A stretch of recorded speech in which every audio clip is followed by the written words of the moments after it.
আজকের ভিডিওতে আপনাদের সবাইকে স্বাগত জানাই। শেয়ার বাজারে বিনিয়োগ করে আমরা সবাই লাভবান হতে চাই, কিন্তু বাস্তবে দেখা যায় অনেকেই বিশাল অঙ্কের লোকসানের সম্মুখীন হন। এর অন্যতম প্রধান কারণ হল তারা কোম্পানির গভীরে না গিয়ে কেবল অন্যের কথা বা টিপস শুনে অন্ধের মতো বিনিয়োগ করেন। কিন্তু আপনি যদি শেয়ার বাজার থেকে সত্যিই ধারাবাহিকভাবে ভালো মুনাফা করতে চান, তবে আপনাকে কিছু নির্দিষ্ট এবং পরীক্ষিত নিয়ম মেনে চলতে হবে। আজকের এই ভিডিওতে আমরা বিস্তারিত আলোচনা করব একটি কোম্পানির শেয়ার কেনার আগে ঠিক কি বিষয় আপনার চেক করা উচিত। আমরা একটি সফল বিনিয়োগের জন্য ফান্ডামেন্টাল অ্যানালিসিস চেকলিস্ট নিয়ে কথা বলবো, যা আপনাকে শেয়ার বাছাই করতে দারুণভাবে সাহায্য করবে। তো চলুন কথা না বাড়িয়ে মূল আলোচনায় যাওয়া যাক। শেয়ার বাজারে পা রাখলে আপনি মূলত দুই ধরনের মানুষের দেখা পাবেন। একদল হলেন সাধারণ বিনিয়োগকারী। এদের প্রধান সমস্যা হল এরা মার্কেটের ট্রেন্ড এবং বিভিন্ন থিম অন্ধভাবে অনুসরণ করেন। কোনো কোম্পানির ভ্যালুয়েশন বা ফান্ডামেন্টাল চেক করার প্রয়োজন তারা বোধ করেন না। ফলশ্রুতি, মার্কেট একটু কারেকশন হলে বা শেয়ারের দাম সাময়িকভাবে কমে গেলে তারা প্যানিক করে লোকসানে সব বিক্রি করে দেন। অন্যদিকে একজন ইন্টেলিজেন্ট বিনিয়োগকারী বা বুদ্ধিমান বিনিয়োগকারী কখনোই এই ভুল করেন না। তারা যে কোনো কোম্পানিতে টাকা রাখার আগে তার ফাইন্যান্সিয়াল ও ফান্ডামেন্টাল খুব ভালোভাবে অ্যানালাইসিস করেন। তারা যে কোনো দামে শেয়ার কেনেন না, বরং সঠিক ভ্যালুয়েশনের জন্য ধৈর্য ধরে অপেক্ষা করেন। মার্কেট সাইকেল বুঝে দীর্ঘমেয়াদে হোল্ড করাই হল তাদের সফলতার আসল রহস্য। শেয়ার বাজারে হাজার হাজার কোম্পানি লিস্টেড আছে। এত কোম্পানির ভিড় থেকে আপনার কাঙ্ক্ষিত এবং সঠিক কোম্পানিটি কিভাবে খুঁজে বের করবেন? এর জন্য আজ আমি আপনাদের সাথে শেয়ার করব বিনিয়োগের একটি মাস্টার ব্লুপ্রিন্ট বা 5 ধাপের ফিল্টারিং প্রসেস। এটি একটা ছাঁকনির মতো কাজ করবে। ধাপ 1-এ আমরা দেখব ভ্যালুয়েশন চেক, যেখানে কোম্পানির 3 বছরের রিটার্ন বিশ্লেষণ করা হবে। ধাপ 2-এ থাকবে কোর রেশিও ড্যাশবোর্ড, যেখানে আমরা পিই, আরওসিই এবং আরওই এর মতো গুরুত্বপূর্ণ বিষয়গুলো যাচাই করব। ধাপ 3-এ কোম্পানির ফাইন্যান্সিয়াল হেলথ বা আর্থিক স্বাস্থ্য পরীক্ষা করব ব্যালেন্স শিটের মাধ্যমে। ধাপ 4-এ নজর দেব ফিউচার গ্রোথ ইঞ্জিন বা সিডব্লিউআইপির দিকে, এবং সবশেষে ধাপ 5-এ থাকবে মালিকানা বিশ্লেষণ। এই 5টি ধাপ পার হওয়া মানেই আপনি একটি দুর্দান্ত কোম্পানির সন্ধান পেয়ে গেছেন। আমাদের প্রথম ছাঁকনি বা ফিল্টারটি হল ভ্যালুয়েশন চেক। একটি কোম্পানি যতই ভালো হোক না কেন, অতিরিক্ত দামে কিনলে আপনার লাভ হওয়ার সম্ভাবনা খুবই কম। তাই আমরা দেখব কোম্পানিটি গত 3 বছরে গড়ে কত শতাংশ রিটার্ন দিয়েছে। যদি দেখেন কোনো কোম্পানি গত 3 বছরে গড়ে 60% বেশি রিটার্ন দিয়ে ফেলেছে, তবে বুঝতে হবে সেটি ওভার ভ্যালুয়েট বা অতিরিক্ত দামি হয়ে গেছে। এই ধরনের কোম্পানিতে নতুন বিনিয়োগ সম্পূর্ণ এড়িয়ে চলুন। যদি রিটার্ন 40%-এর কাছাকাছি হয়, তবে কোম্পানিটির ভ্যালুয়েশন হাই। এটিকে শুধু ওয়াচলিস্টে রাখুন, এখনই কিনবেন না। সবচেয়ে ভালো হলো সেই সব কোম্পানি যাদের 3 বছরের গড় রিটার্ন 30%-এর নিচে, আদর্শভাবে 15% থেকে 20%-এর মধ্যে থাকে। এই কোম্পানিগুলোর পোটেনশিয়াল বা সম্ভাবনা অনেক বেশি, এবং ফান্ডামেন্টাল স্ক্রিনিংয়ের জন্য এগুলোই একদম পারফেক্ট। কোম্পানির দাম ঠিক আছে কিনা তা বোঝার পর দ্বিতীয় ধাপে আমরা কোম্পানির কোর রেশিওগুলো চেক করব। প্রথমেই আসে পিই রেশিও বা প্রাইস টু আর্নিং রেশিও। মনে রাখবেন, কোনো কোম্পানির পিই রেশিও কখনোই একা বিচার করবেন না। এটি সর্বদা ইন্ডাস্ট্রির অন্যান্য কোম্পানির সাথে তুলনা করে দেখতে হবে।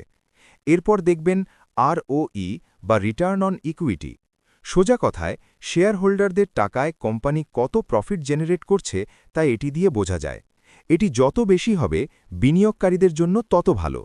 একইভাবে আরওসিই বা রিটার্ন অন ক্যাপিটাল এমপ্লয়েডও যত বেশি হয়, কোম্পানির জন্য তা তত ইতিবাচক। সবশেষে সবচেয়ে গুরুত্বপূর্ণ জিনিস কি হল ডেট টু ইকুইটি বা কোম্পানির ঋণের পরিমাণ। একটি সুস্থ কোম্পানির ঋণ একেবারে শূন্য বা নগণ্য হওয়া উচিত। বন্ধুরা, শুধু রেশিও বা ব্যালেন্স শিটের সংখ্যা দেখলেই কিন্তু কাজ শেষ হয়ে যায় না। একটি কোম্পানি আসলে কি ব্যবসা করে এবং তাদের আসল ইঞ্জিনটি কিভাবে কাজ করে তা বোঝার সবচেয়ে জরুরি। এর জন্য প্রথম কাজ হল কোম্পানির অ্যানুয়াল রিপোর্টটি সময় নিয়ে পড়া। কোম্পানির ভবিষ্যৎ ভিশন কী এবং তারা গত বছর কি অ্যাচিভ করেছে তা আপনাকে যাচাই করতে হবে। এরপর দেখতে হবে কোম্পানির সেলস পোটেনশিয়াল। বাজারে যখন সবকিছুর দাম বাড়ে, অর্থাৎ ইনফ্লেশনের প্রভাব থাকে, তখনও কি কোম্পানি তার প্রোডাক্ট সঠিকভাবে বিক্রি করার ক্ষমতা রাখে? এবং তৃতীয়ত, প্রফিট সাস্টেনেবিলিটি।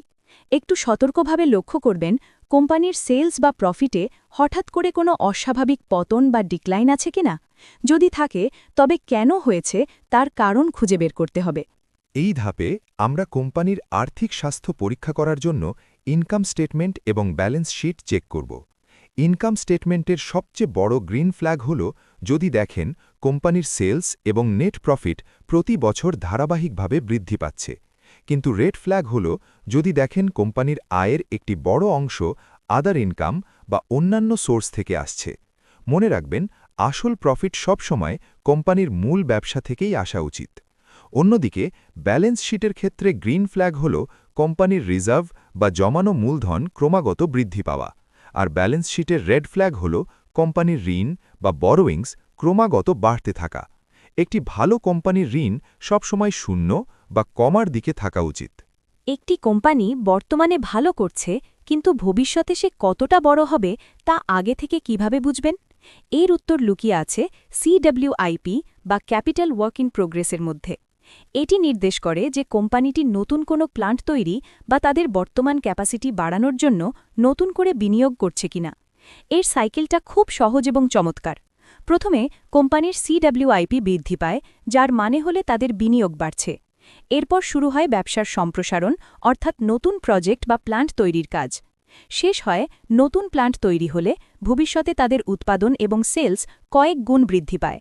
আর সেলস বাড়লে স্বাভাবিকভাবেই কোম্পানির নেট প্রফিট বৃদ্ধি পায়, যার চূড়ান্ত লাভ ভোগ করেন আপনার মতো বিনিয়োগকারীরা। আমাদের ফিল্টারিং প্রসেসের শেষ ধাপটি হল শেয়ার হোল্ডিং বা মালিকানা বিশ্লেষণ। প্রথমেই প্রমোটার বা কোম্পানির আসল মালিকদের শেয়ারের দিকে তাকাতে হবে। তাদের শেয়ারের পরিমাণ স্থিতিশীল বা ক্রমবর্ধমান হওয়া উচিত, যা একটি অত্যন্ত পজিটিভ সাইন।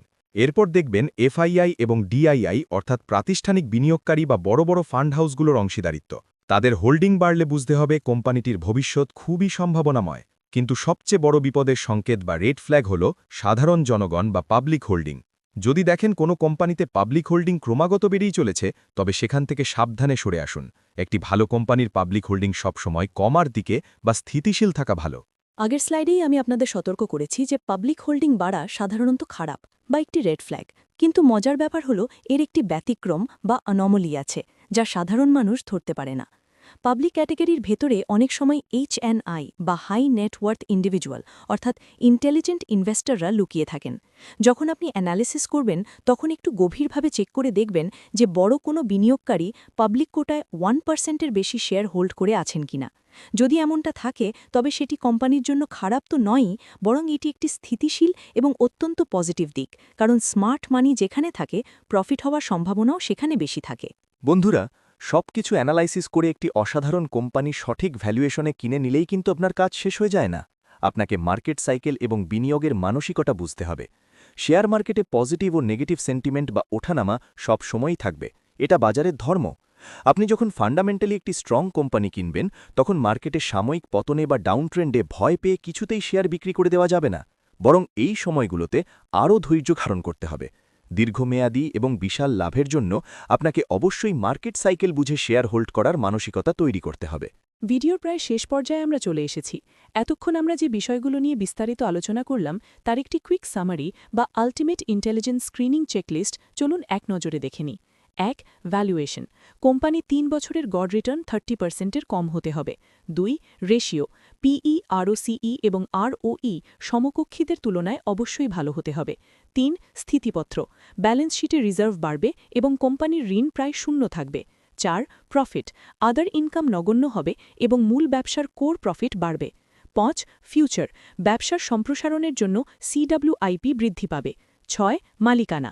প্রমোটার ও প্রাতিষ্ঠানিক হোল্ডিং স্থিতিশীল বা বাড়তে থাকবে। আপনারা চাইলে এই স্লাইডটির একটি স্ক্রিনশট নিয়ে রাখতে পারেন, এটি আপনাদের দারুণ কাজে আসবে। সবশেষে নিজের কাছে নিজেকে একটি খুব গুরুত্বপূর্ণ প্রশ্ন করুন। আপনার কি ব্যালেন্স শিট অ্যানালাইসিস করার মতো পর্যাপ্ত সময় এবং মার্কেট ক্র্যাশে ধৈর্য ধরে বসে থাকার মতো মানসিকতা আছে? উত্তর যদি হ্যাঁ হয়, তবে ফান্ডামেন্টাল স্ট্র্যাটেজি মেনে নিজে শেয়ার নির্বাচন করে ডিরেক্ট ইকুইটিতে বিনিয়োগ করা আপনার জন্য একদম সঠিক সিদ্ধান্ত। আর উত্তর যদি না হয়, তবে অযথা রিস্ক না নিয়ে দীর্ঘমেয়াদী সম্পদ তৈরির জন্য ভালো কোনো মিউচুয়াল ফান্ডে একটি SIP বা সিস্টেমেটিক ইনভেস্টমেন্ট প্ল্যান শুরু করে দিন। ভিডিওটি শেষ পর্যন্ত দেখার জন্য আপনাদের অসংখ্য ধন্যবাদ। Happy investing. ভিডিওটি ভালো লাগলে লাইক ও সাবস্ক্রাইব করতে ভুলবেন না।